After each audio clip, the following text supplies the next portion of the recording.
What's up guys? Welcome to Car Empire. Kung naghahanap kayo ng sasakyan na budget-friendly, na pwedeng pang pamilya at pang business, check nyo tong new arrival natin. 2019 Suzuki APV, manual transmission, Monday coding with only 40,000 kilometers. Available at 440,000 pesos, negotiable for buyers in cash, at pwede rin sa financing at trade-in.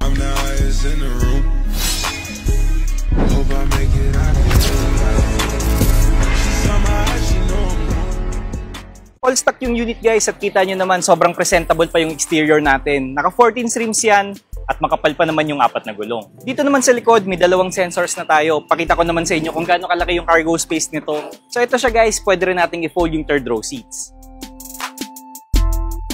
Kagandahan pa dito sa APV guys, mataas siya kaya kitang-kita talaga yung kalsada. Pwede rin to sa mga bahaing lugar. Meron din tayong dual airbags, 5-speed manual transmission. Meron na rin tong USB at auxiliary.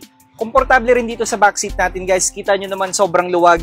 Meron pa tayong seat cover sa mga upuan. May aircon din yan dito sa likod. At 5 yung aircon vents natin. So guys, kung naghahanap kayo ng Suzuki APV, visit lang kayo dito sa Car Empire. Marami pa kayong pagpipilian sa over 300 available units namin. Basta't quality pre-owned cars, dito lang yan sa Car Empire, the premier pre-owned car dealership in the Philippines.